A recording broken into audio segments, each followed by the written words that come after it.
కొనసాగిద్దాం బాలగోపాల్ ఆశయాలను. Overrun you over quickly. The first was the international dimension.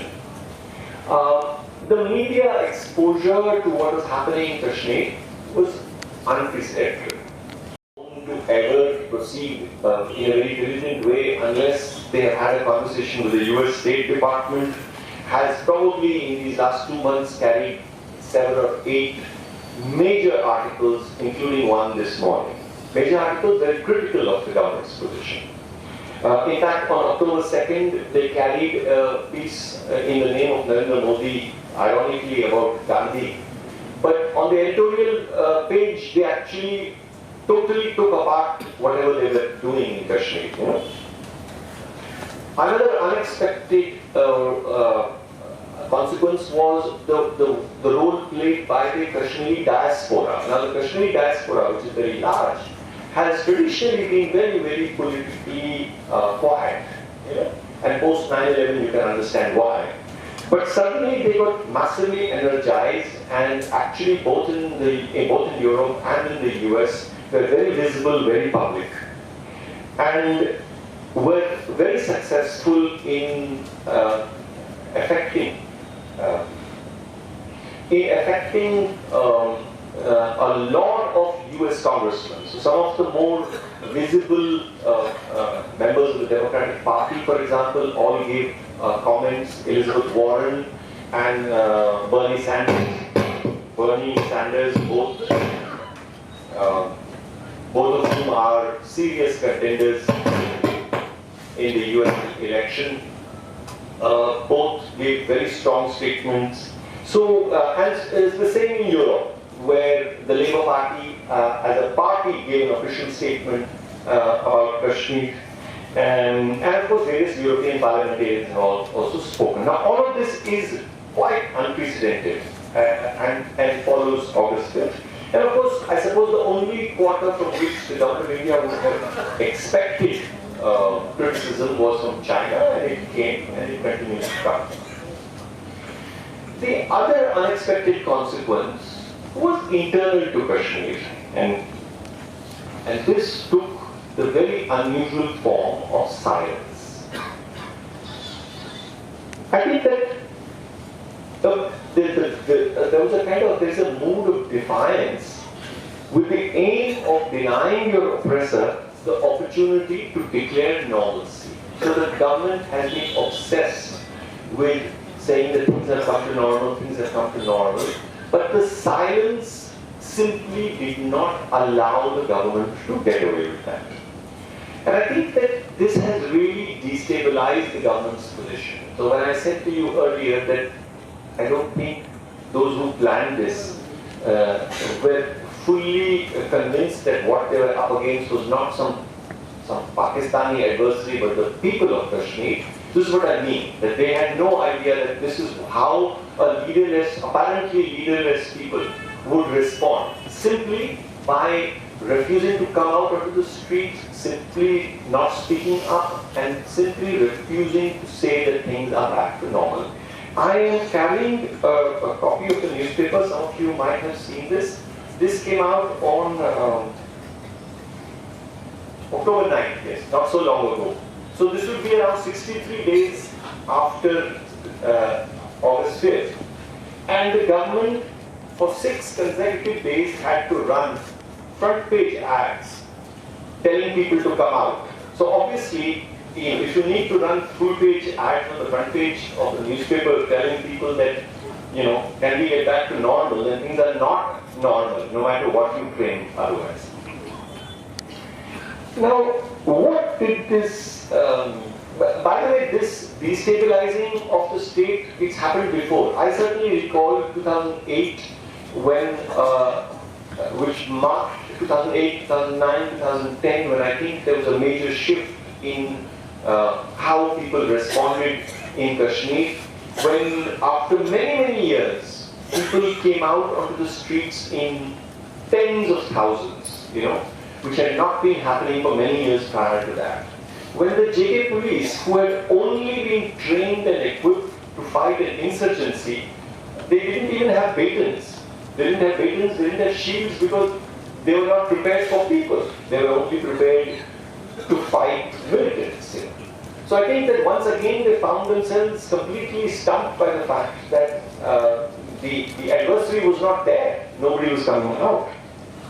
Now what does this silence and this mode of defiance, I see it as very strategic, and I think it uses the strength and power of your opponent and then turns it against you, Previously, people would come out on the streets, attempt to reoccupy the streets. Many times bunkers had been taken apart with their bare hands. This has happened many times both in Srinagar as well as in the countryside, and try to reclaim their space. This is what we saw in 2016, where after the killing of the militant, the very popular militant commander Burhan Wani, that's what happened. But we also know that that was a year, 2016, where more than 100 people were killed, hundreds were partially or wholly blinded by the indiscriminate use of pellet guns, and thousands were injured. But this time around, the government had brought in 130,000 additional troops. So clearly that strategy of trying to reclaim the street was not going to prove to be a good one. The one other thing that I want to say about, people are very confused by the fact that what does this mean that people are not coming onto the street? And I've been thinking a little bit about it. And I think that in writing down Article 370, the people who were most affected by it were those people from the middle ground. So people like the NC, the PDP, the Congress, and even people who don't have party affiliations, people who may have occupied this middle ground. But I think that those who are committed strictly to the right of self-determination, who in Kashmir we would call Azadi Pasand, to them you can do what you want with Article 370. They're not interested. They're not interested in your constitution or your Article 370. So to them, it just made it that much clearer that that is the intention of India over there. So I think one of the reasons why you don't see people willing to put their bodies on the line is because they're not convinced that this is the battle that they want to fight. They might choose to fight the battle at a later day and their own terms. So, if I think about what has happened in Srinagar and continues to happen in Srinagar and in Kashmir, continues to happen even as we speak, that by crouching into a defensive posture and then refusing to come out of that posture, by their refusal to go back to that pre-August 5th life, Kashmiris have precipitated a crisis for the Indian state. And I would argue that this long lockdown has perversely actually helped Kashmiris.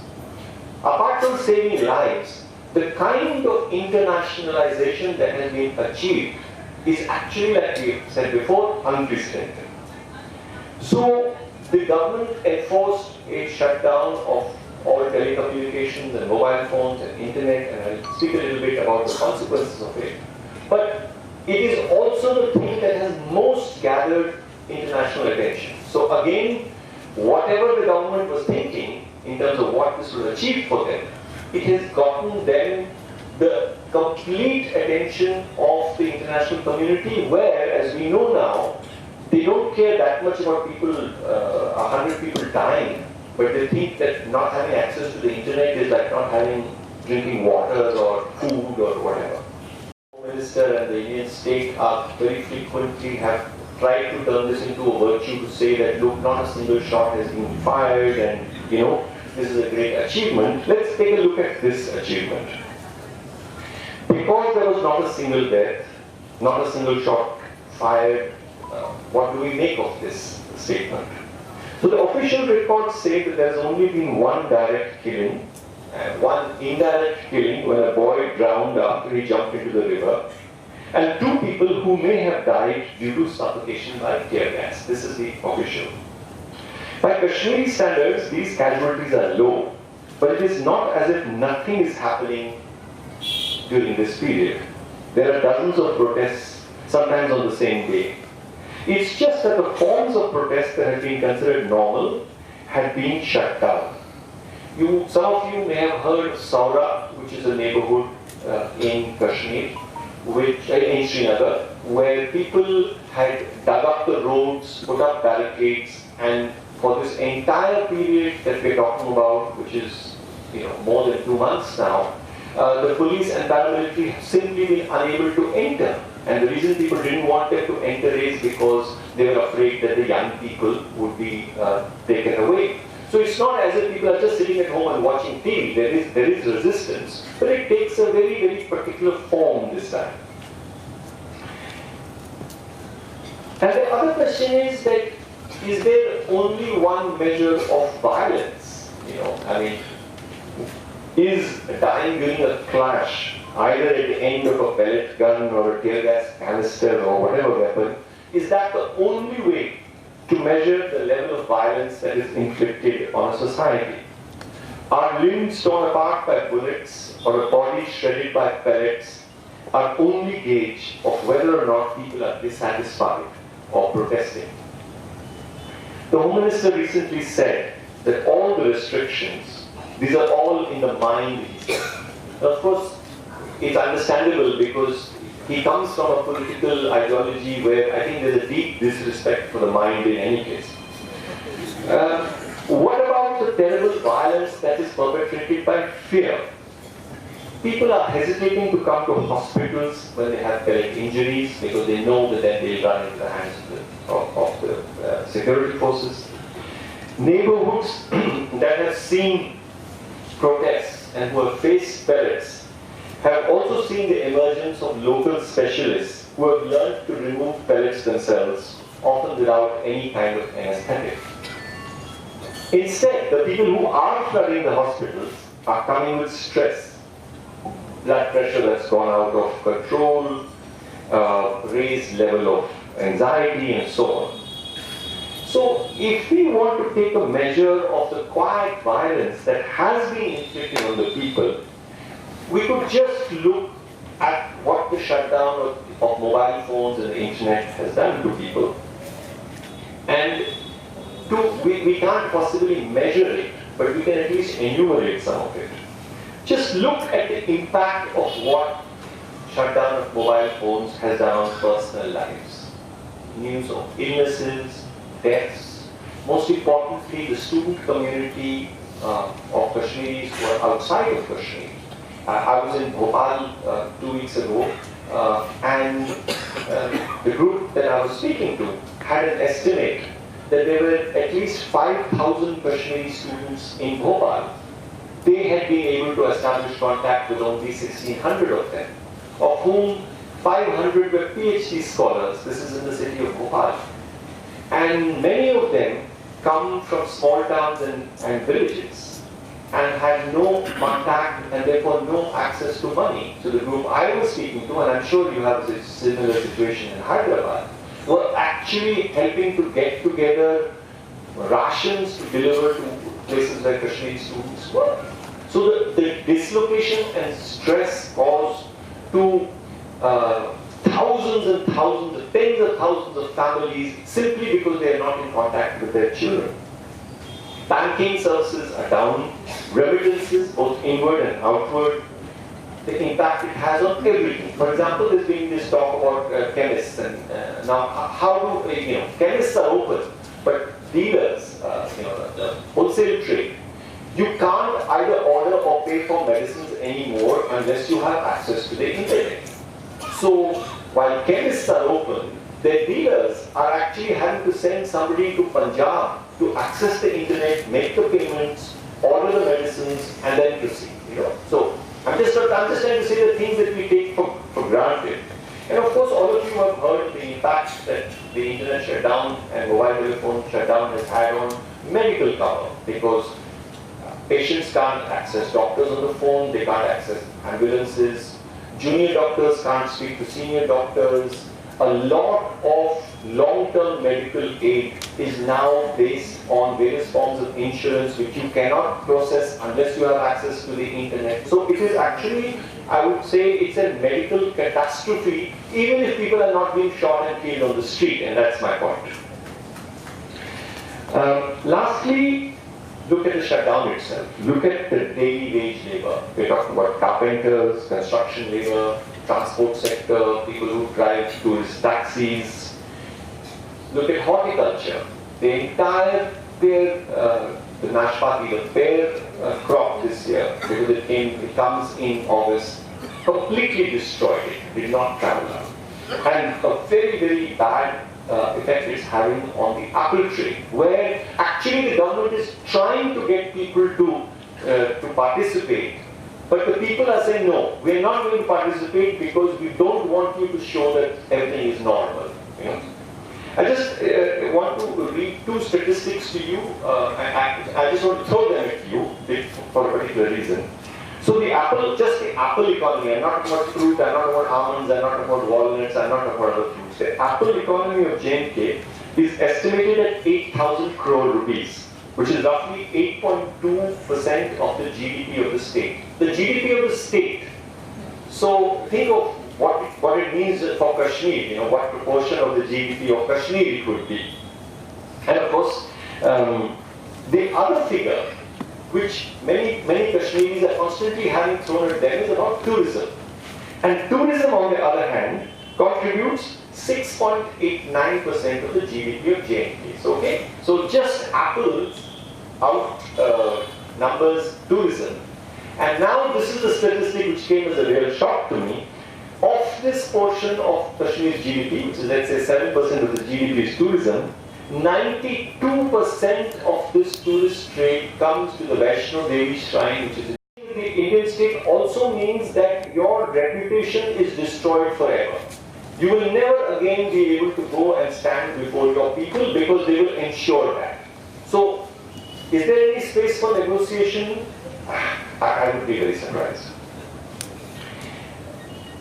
The possibility of any kind of fruitful relationship with India does not seem promising. The toxic media coverage provided by the Indian mainstream media only makes it worse. Think of it, for Kashmiris locked into their homes, their own newspapers and their own media kind of beaten into submission, with no access to the international coverage that we are speaking about. For them, people see no difference between the soldier with a gun and a journalist, and an Indian journalist with a notebook or a camera. To them, they are saying. The phrase one often hears to describe them is Zamir Farosh, you know, people who have traded in their conscience, who have no conscience. So who will bell the cat? You know, who will blink and step back? Will people find that their resolve is being tested to an unbearable level and open their shops and send their children to school and then wait for the government to declare victory? And then watch as the Indian media gleefully announces that once again India has won. Because India is always winning, remember? Even if Chandrayaan doesn't land on the moon, we've still won. So in all situations, India always wins. So in this, again, obviously it would be declared victory. More importantly, personally for me, can you imagine having to listen to Arnab Goswami if that happened? I mean, what worse nightmare can there be? Or will the government have to restore the telecom blackout and slowly ease things back to normal? They have said that they've lifted the restrictions on tourists, but you know, that is being seen with a lot of caution. Because like the Amarnath Yatra, they don't know who is the tourist who is going to come now, what kind of a provocation the arrival of those tourists will be, what are the possibilities that if tourists get attacked, who will attack them, who will it be blamed on, what the implications are. These are very dark days, so there would be a lot of concern about that. So, in trying to round this up, I want to say that we spoke about how the sweeping arrests of the entire political class had left a huge vacuum. Desperation has united Kashmiris into a resolve that is both new and old. And once again, the vacuum in the leadership has been filled and is being filled by the young men who carry arms. Burhan Wani might have been killed in 2016, and all the young comrades who were famously photographed with him have all, one by one, been killed too. But others will and have taken that space. There are men like Riaz Naiku, who might be invisible to the security forces, but who periodically issues videos that are very, very widely circulated and closely followed. In fact, I remember I was in Srinagar on the 2nd and 3rd of August, and I remember seeing one where he said very categorically before August 5th, and I'll quote, "Revocation will be considered an act of aggression. If that happens, every Indian should leave, or they are all potential settlers." So it's not as if nobody is thinking.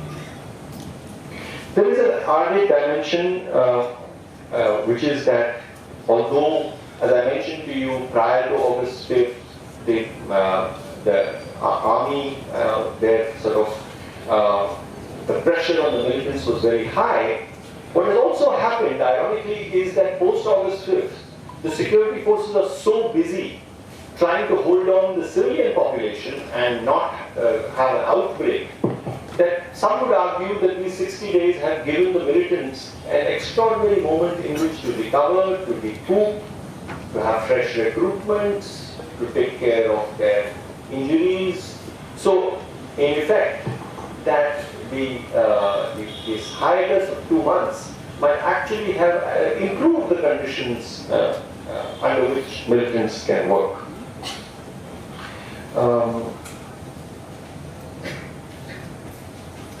So, one of the things which I have been noticing is that as time passes by, the government keeps adding more and more new things to the achievements of this, of the writing down or the reading down of Article 370. So, for example, you find that we are now told that this will improve LGBT rights in Kashmir, or you'll hear about women's rights, which sounds very familiar because we heard this in Afghanistan, if you remember, after the US war on terror, there was an Operation Enduring Freedom, so that language is coming up. More interestingly, you are hearing about how they will now bring about the right to education. Now, this is, irony died 1,000 deaths because Kashmir has had free and compulsory education at the primary and secondary levels from 1952. So long before many parts of India had it, Kashmir had it. And another thing that I keep hearing is right to information. I've actually seen our foreign minister telling international media that now they have right to information. Some of the most stringent critiques of India in Kashmir in the form of human rights reports compiled by the JKCCS are compiled almost entirely from Kashmir's own right to information. So they are claiming credit for things which already exist, and that's not untypical, but there it is. And I said earlier that, it's in exposing itself in this way, what the government is also doing is that it has now encouraged more and more Indians to pay closer attention to what the government has been saying. So, for example, Kashmiris have always known what are the explanations for why absolute poverty in Kashmir is lower than in many parts of South Asia. But recently, Dr. John Gress was importantly pointed out that social indicators for J&K are much better than those for most North Indian states, and certainly better than those of the state of Gujarat, about whose achievements we've heard so much. And he's been joined recently by Dr. Prabhat Patnaik, who has argued that the reason that social indicators are good is because of Article 370. It's because of the protections offered by Article 370 that social indicators in Kashmir continue to be good. So why does the government need to bring up things like LGBT rights or women's rights or RTE or RTI to justify themselves? I think that, given that it's a political party which is unashamedly made Article 370 part of its agenda for as long as we can remember, and certainly for the last 50 years, why does it need to resort to this kind of Nehruvian welfarist language in which to... because I think that they are still uncertain whether they'll be able to convince the rest of the country that their agenda for doing what they're doing in Kashmir is in the national interest. I think that is something that I can read a certain anxiety through all of this. And now, of course, we are being told, and I was sitting here in the morning and Mukhtar Abbas Naqvi was saying that terrorism is also produced by Article 370. So this is a bit confusing because earlier we had been told that fake currency was causing terrorism and demonetization would get rid of terrorism. Now we are told Article 370, so many things seem to be producing terrorism. Well, how much time do we have? Yeah. I just quickly want to end on two important words which you hear very often and the significance of those. A lot of what has been said about what has gone on in these arrests and so on is that this is an attempt to brush aside the elite. So it's a kind of anti-elite thing, that Kashmiri political elites who are responsible for the last 70 years will be removed and a new leadership will come. And where will the new leadership come? The new leadership will come from the panchayats. And this is quite surprising because we don't hear this in other parts of India. How is it that this government and the BJP does not in other places attack elites and say that no, the new leadership is going to come from... And the journalist Bharat Bhushan recently pointed out that this talk was very much like what Ayub Khan in the 60s talked about in Pakistan, where he talked about direct democracy. So you have a centralized government, and then you reach out through lieutenant governors, like in Kashmir, because now it's a union territory, you go straight to the panchayat. So what is going on? And after all, who can argue that is there something wrong? Because after all, panchayats are democratic institutions. The only thing is that the panchayat structure in Kashmir is totally hollow. I mean, the Prime Minister has gone up and spoken about it even from Red Fort. But 61% of the punch wards in the valley are vacant. In many of them, only one punch was elected.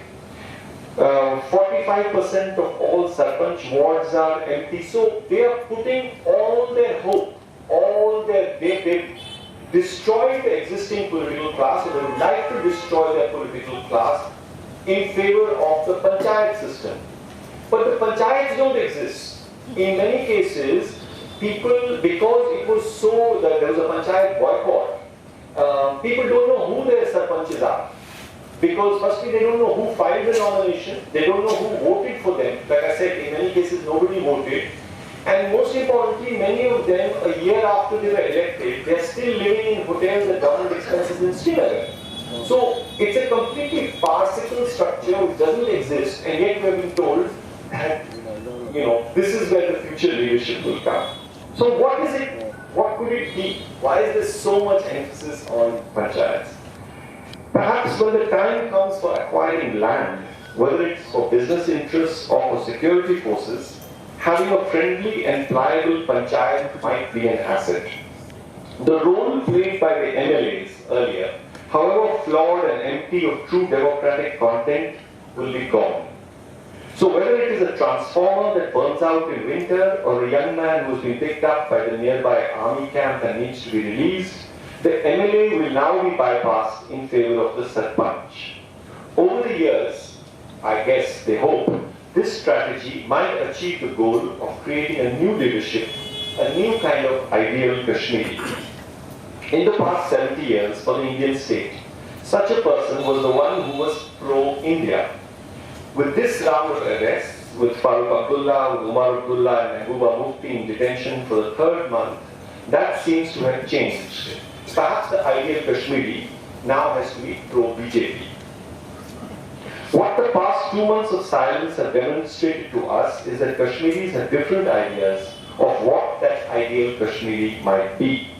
A few days ago, a friend of mine, who's a school teacher from Shupian, was in Delhi, and he said to me at the end of a long conversation, he said that the overwhelming feeling was of nakami, of failure. Disturbed to hear this, I asked him about it, but then he provided a correction. Nakami, yes, he said, but not shikast, not defeat. We have failed, but we have not been defeated. The Kashmiris are not defeated yet, he promised. I'll